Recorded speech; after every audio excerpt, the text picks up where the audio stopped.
40 गावात शेतकऱ्यांच्या हक्कासाठी जन आक्रोश मोर्चा। महाराष्ट्रातील शेतकरी आज मोठ्या संकटात सापडला आहे। सततचा पाऊस, अवकाळी हवामान आणि शेतीमालाला न मिळणारा भाव यामुळे शेतकरी आर्थिक अडचणीत सापडले आहेत। या पार्श्वभूमीवर महाराष्ट्र राज्यातील शेतकऱ्यांसाठी जन आक्रोश मोर्चाचे आयोजन आज 40गाव येथे करण्यात आले।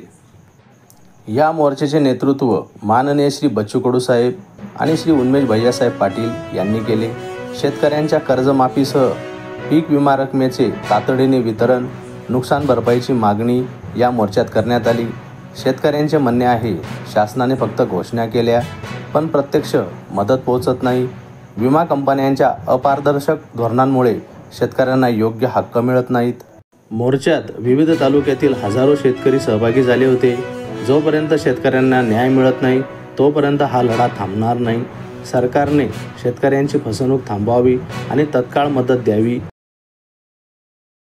आमच्या शेतकऱ्यांवर गुन्हे दाखल करायला जेवढी तत्परता दाखवतात ना, तेवढी तत्परता शेतकऱ्याचे प्रश्न सोडवायला दाखवले असते ना, तर आक्रोश मोर्चा निघालाच नसता, ही आक्रोश सभा झालीच नसते। आपल्याला ही तत्परता शेतकऱ्यावर गुन्हे दाखल करायला तुम्ही दाखवतात। वा रे वा सरकार, तुम्ही शेतकऱ्यांचं सरकार आहात का काय? अरे इंग्रज तरी कमिटेड होते, तुम्ही इंग्रजांपेक्षा बेहतर त्या ठिकाणी दिसताय। हा अनुभव, याची प्रचिती शेतकऱ्यांना येते। आणि काय मंत्री अरे म्हणे 28 तारखेला आम्ही प्रश्न सोडवतोय। अरे अजून राज्याचा वाटा नाही, विम्याचा केंद्राचा वाटा कधी मिळेल, क्लेम कधी सेटल होईल? अरे साधा हवामान यंत्र असणाऱ्या कंपनीचा करार संपून 2 महिने झाले होते, तो सुद्धा यांना माहीत नव्हतं। आणि काय देणार आहे न्याय तुम्ही शेतकऱ्यांना? आणि म्हणून त्या ठिकाणी शेतकऱ्यांची चेष्टा मस्करी जे करतायत ना, जी उर्मी, जी गुर्मी, जी दबंगिरी करतायत ना, याचा राग शेतकऱ्यांमध्ये जास्त आहे। आणि म्हणून आज गुलाबराव पाटलांना तर आम्ही बोललो होतो ना, आम्ही सत्कार करायला गिरीश महाजनांना पण बोललो ना, तुम्ही कुंभमेळ्याच्या बैठकीमध्ये जेवढा वेळ घालतात, त्या कुंभमेळा जेवढा महत्त्वाचा आहे तेवढा शेतकऱ्याचा हा मेळा पण महत्त्वाचा आहे ना।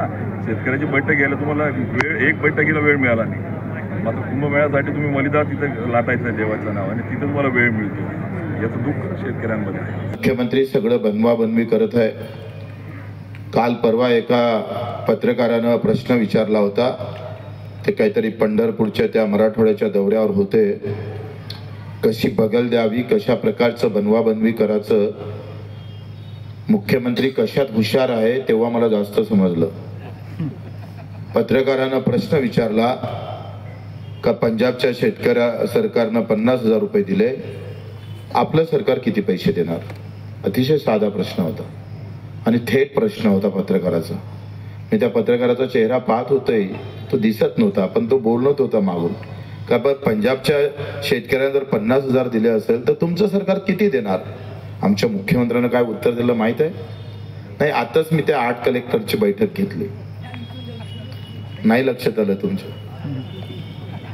म्हणजे एखादं चौथ्यार्गातलं पोट्ट तरी उत्तर बरोबर देते,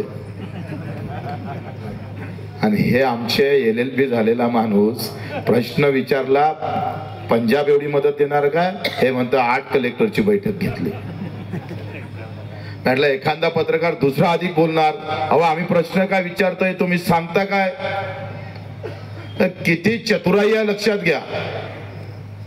ही चतुराई राजकारणासाठी वापरली असती तर कदाचित आम्हाला बरं वाटलं असतं देवेंद्रजी, पण तुम्ही हे चतुराई ज्या शेतकऱ्यासाठी वापरली ना, तो शेतकरी तुम्हाला खड्ड्यात घातल्याशिवाय राहणार नाही। सांगा, अरे कोणासोबत जो पाण्यात बुडताय त्याच्यासोबत चतुराई करताय? अशा प्रकारचं वागत असणार? अरे आम्ही पाहतोय इथे पाऊस, त्या शेतामध्ये फक्त पाणी दिसतं रे, पाण्याशिवाय दुसरं काहीच दिसत नाही। संभाजीनगरचा एक शेतकरी तिथे पाहायला गेला, पाण्याच्या शेतात पाहायला गेला, आणि पाहता पाहता इतका तो पाण्यामुळे एवढं ते बेहोश झालंय, सरळ दुकानावर गेलं, पॉइझन घेऊन मेलं। दुसऱ्या दिवशी बाप अटॅकने येऊन मेला। तो धीर का सोडताय याचं लक्षात घाला। आमच्या अजित दादा म्हणते पैशाचं सोंग येत नाही।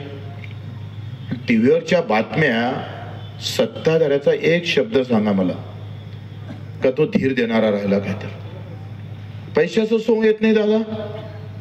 अजितदादा सारखा माणूस पैशाचं सोंग येत नाही, आणि तुम्ही किती सोंग केले महाराष्ट्रात? अरे सूर्योदय व्हायच्या अगोदर तुम्ही शपथविधीला तयार होते, कोणतं सोंग घेऊन होते? आणि आता सोंग जमत नाही तर मग राहता का पदावर? आम्ही सांगतो एका 15 दिवसात सत्ता सोडा, कर्जमाफी देऊ आणि 50,000 एकरी मदतही देऊ, एवढी ताकद आहे एवढं. हो मुख्यमंत्री, तुम्ही साखर कारखानदाराचे काटे मारे पाहताय, तुम्ही आमच्या शेतकऱ्याला किती काटे मारताय ते मोजून सांगू तुम्हाला? सांगू? बजेट मधला किती हिस्सा आम्हाला देता, किती काटा मारताय तुम्ही? ते अमित शहा म्हणत होते हे तीनों भी बनिया है, मी नहीं म्हणत. एकनाथ शिंदे जी और हमारे अजीतदादा पवार जी, हमारे देवेंद्र जी, ये तीनों भी बनिया है, बोले बनिया. सिद्ध करून सांगितलं कि ये व्यापारी है, ये कपास को भाव नहीं मिलेगा, कपड़ा को मिलेगा. कापडाले भाव देणारे लोक 200 लोक असेल कापड मिल 200 लोकांच्या पुऱ्या महाराष्ट्र देशामध्ये. त्या 200 लोकांसाठी आयात निर्यात धोरण नेहमी बदलत राहतं. करोडो उत्पादक शेतकरी मरत राहतं या सगळ्या धोरणामुळे. आणि मग ह्या धोरणाच्या विरोधात आम्हाला उभं राहावं लागेल. तुमची तयारी आहे सगळ्यांची? कर्जमाफी घेऊच. बच्चू कडू नागपूरमधून बगर कर्जमाफीचा वापस येणार नाही. आमचा जीव जरी गेला ना तिथं, तर त्या रक्तातून कर्जमाफीची मागणी सडकीवर लिहिल्या जाईल. तुम्ही तिथं यावं, या आमंत्रण द्याले. आम्ही इथं आलो, इतक्या दुरून आलो. साधं लग्न जरी असलं तरी एवढे लोक सहज येतात. 2